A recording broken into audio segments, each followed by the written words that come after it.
화요일입니다. 평안한 하루를 보내고 계신가요? 오늘 열왕기상 7장의 이제 뒷부분 40절부터 51절 말씀 함께 보겠습니다. 히람이 또 물두멍과 부삽과 대접들을 만들었더라. 이와 같이 히람이 솔로몬 왕을 위하여 여호와의 전에 모든 일을 마쳤으니 곧 기둥 둘과 그 기둥 꼭대기에 공 같은 머리 둘과 또 기둥 꼭대기에 공 같은 머리를 가리는 그물 둘과 또 그 그물들을 위하여 만든 바 매 그물에 두 줄씩으로 기둥 위에 공 같은 두 머리를 가리게 한 석류 400개와 또 10개의 받침수레와 받침수레 위에 10개의 물두멍과 한 바다와 그 바다 아래에 소 12마리와 솥과 부삽과 대접들이라. 히람이 솔로몬 왕을 위하여 여호와의 성전에 이 모든 그릇을 빛난 놋으로 만드니라. 왕이 요단 평지에서 숫꽃과 사르단 사이에 찾은 흙에 그것들을 부어내었더라. 기구가 심히 많으므로 솔로몬이 다 달아보지 아니하고 두었으니 그 놋 무게를 능히 측량할 수 없었더라.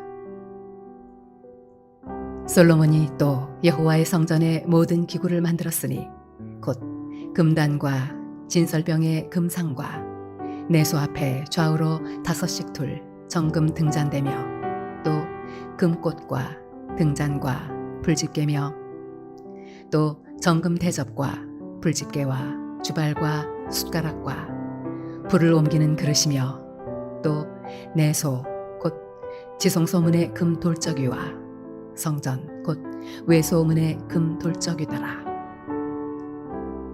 솔로몬 왕이 여호와의 성전을 위하여 만드는 모든 일을 마친지라. 이에 솔로몬이 그의 아버지 다윗이 드린 물건 곧 은과 금과 기구들을 가져다가 여호와의 성전 곳간에 두었더라.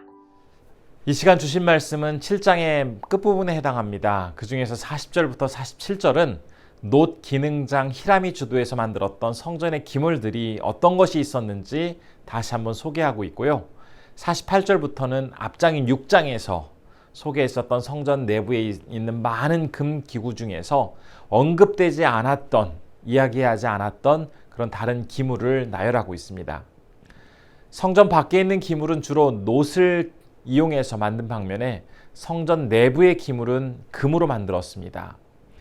그렇다 보니 일반적으로 이 내부에서 금으로 만든 기물은 이스라엘 기능공, 기능장들이 만들었을 것이다 라고 전해집니다. 분향단이라든지 진설병, 그것을 담는 금상, 등잔대에서부터 문과 문설주, 그것들을 연결하는 돌저기까지 정말 모든 기구들을 정금으로 만들었다라고 소개하고 있습니다. 참 많은 금으로 만들어진 기물 중에서 특별히 눈에 띄는 한 물건이 있습니다. 제가 50절의 말씀을 읽어보겠습니다. 또 정금 대접과 불집게와 주발과 숟가락과 불을 옮기는 그릇이며 또 내소 곧 지성소 문의 금 돌적이와 성전 곧 외소 문의 금 돌적이더라. 지금 이 말씀 속에서 지성소 문의 금 돌적이, 외소문의 금 돌적이라는 표현을 볼 수가 있습니다. 눈에 잘 띄지 않는 문과 문설주를 연결하는 그 돌적이, 힌지라고도 하죠. 그 정금으로 그것까지 만들었다라고 전하고 있습니다. 사실 일반적으로 사람들의 눈에 띄지 않는 그 부품은 좀 더 쉽고 싼 재료로 만들어도 충분하다라고 생각할 텐데요. 그러면 수고도 덜 할 수 있고 비용도 많이 절약됩니다. 그런데도 불구하고 솔로몬은 그렇게 하지 않고 성전 안에 사용되어지는 기물이라는 이유 때문에 눈에 보이지 않는 그 부분까지, 그 돌적이까지도 금으로 만들었습니다. 이 내용은 그가 하나님에 대해서 어떤 마음을 가지고 살았는지, 평소 주님 앞에서 그의 삶의 태도가 어땠는지를 너무나 잘 보여주는 그러한 부분입니다. 그는 하나님 앞에서 철저히 정직하려고 하였고 그분을 깊이 의식하며 살아가고 있었습니다. 즉 주님 앞에서 살아가는 코람데오의 삶을 살아가고 있었던 것이죠. 얼마 전 우리는 뉴스를 통해서 국내에 아주 유명한 굴지의 건설사가 짓고 있었던 아파트 주차장이 어이없이 무너져 내리는 그런 사고가 있었다는 것을 아마 들어보셨을 겁니다. 그로 인해서 지금까지 올라갔던 그 공사되었던 다른 부분까지 다 허물고 전면 재시공을 하기로 결정했다라는 내용을 보았는데요. 그렇게 됨으로 인해서 입주 시기를 계획했던 많은 입주자들이 큰 피해를 입게 되었습니다. 보이지 않는 부분, 사람들이 별로 중요하게 생각하지 않았던 그런 부분들에 대해서 부실이 발생하여서 결국 엄청난 피해가 발생하게 된 것입니다. 만일 감리하는 사람이나 시공하는 사람이 이 집은 내가 살 집이라고, 우리 가족이 살 집이라고 생각을 하고 건축했다면 그렇게 부실하게 공사하지를 않았을 것입니다. 내가 살 집도 아니고 보이지도 않는 부분이니 여기에 철근을 기존보다 좀 더 적게 쓴다고 해도 별로 티 나지 않을 거야 라는 이런 안이한 생각으로 해오던 그런 관행이 결국 큰 사고로 이어지게 된 것입니다. 아마 많은 사람들이 이 뉴스를 보면서 우선적으로는 그 건설사의 그 모습에 대해서, 건설사의 태도에 대해서 많이 공분을 하였을 겁니다. 그런데 참 부끄러운 것은 사실 우리 모습들 속에서도 그러한 건설사와 같은 모습들이 발견될 때가 있습니다. 다른 사람들이 잘 안 보기 때문에, 잘 드러나지 않기 때문에 대충 하거나 중요하지 않게 여길 때가 참 많이 있는 것이죠. 만일 솔로몬이 사람의 눈을 의식하면서 적당히 좋은 게 좋은 것이다 라는 식으로 성전을 건축했다면 눈에 잘 띄지 않는 돌적이 같은 것들은 놋이나 다른 싼 재료로 사용해도 크게 문제되지 않았을 것입니다. 하지만 그는 하나님 앞에서 사명감을 가지고 지금 성전 건축에 임하고 있었고, 모든 부분에 있어서 철저히 주님을 의식하며 살아가고 있었기 때문에 사람의 눈에 보이지 않는 부분이라 할지라도 보이든 보이지 않든 그런 것에 개의치 않고 어그러짐이나 부족함 없이 늘 성실하게 맡겨진 일들을 감당했던 것입니다. 솔로몬이 성전을 건축하면서 작은 부분 한 가지도 소홀히 여기거나 대충 넘기지 않고 하나님 앞에서 온전하게 감당해온 이 자세, 이것은 우리에게도 동일하게 나타나야 하는 모습이 되겠습니다. 예수님께서도 말씀 가운데 이런 말씀을 전해주셨습니다. 마태복음 5장 19절 말씀인데요. 제가 한번 말씀 읽어보겠습니다. 그러므로 누구든지 이 계명 중 지극히 작은 것 하나라도 버리고 또 그같이 사람을 가르치는 자는 천국에서 지극히 작다 일컬음을 받을 것이요 누구든지 이를 행하며 가르치는 자는 천국에서 크다 일컬음을 받으리라. 특별히 말씀 가운데 그 어떤 것 하나도 우리는 결코 적당히 소홀하게 여겨서는 안 된다라고 주님은 말씀해 주셨는데요.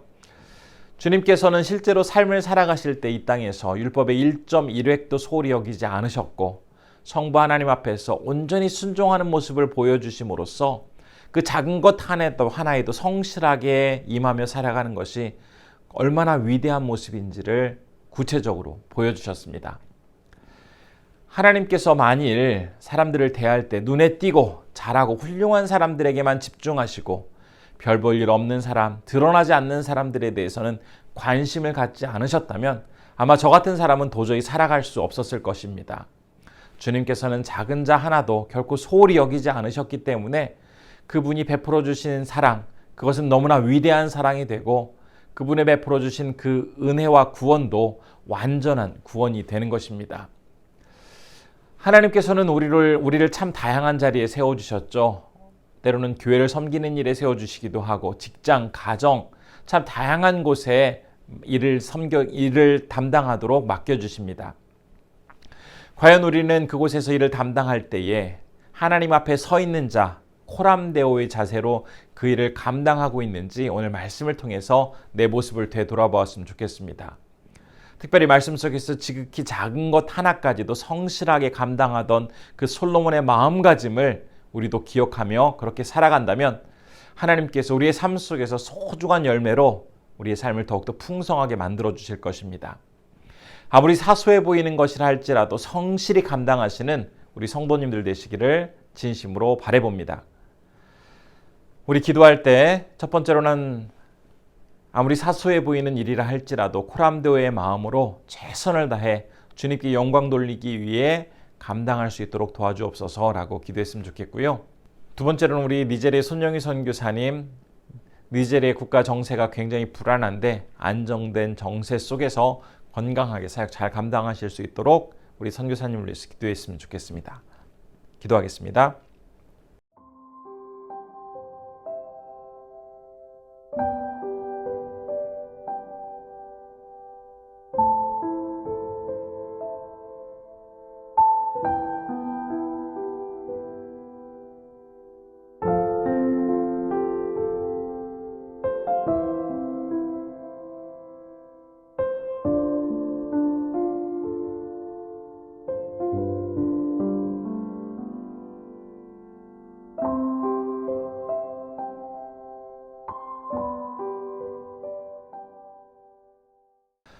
고마우신 아버지 하나님, 이제 오늘 솔로몬이 주님께 영광 돌리기 위하여 성전을 짓는 그 작업이 마무리되는 내용을 보았습니다. 특별히 보이지 않는 그런 부분까지도 세심하게 마음을 쏟으며 그곳의 부품까지도 금으로 만드는 솔로몬의 모습 속에서 사람이 보든 보지 않든 하나님 앞에 최선을 다해 나아가는 솔로몬의 마음을 배울 수 있었습니다. 하나님께서 우리를 교회와 가정과 사회 어느 곳에 세워주시든 사람들을 의식하지 않게 하시고, 하나님은 꼭 우리를 보시고 하나님께서 모든 것들을 아신다라는 마음을 가지고 코람데오의 정신으로 우리에게 맡겨진 일들을 성실하게 감당케 하여 주옵소서. 오늘 니젤에서 사역하시는 우리 손영희 선교사님을 위해서 함께 마음을 모아 기도합니다. 불안한 그 나라의 정세가 속히 안정되게 하시고 우리 선교사님 건강함 가운데 사역 잘 감당하실 수 있도록 인도해 주옵소서. 우리 선교사님 늘 삶 속에서 하나님께 영광 돌리는 귀한 삶이 될 수 있도록 붙잡아 주시길 원합니다. 오늘도 우리 성도님들 건강 주시고 하나님이 베풀어 주신 은총 속에서 기쁘게 이 하루 살아가실 수 있도록 인도해 주시길 원하오며 예수님의 이름으로 기도드립니다. 아멘.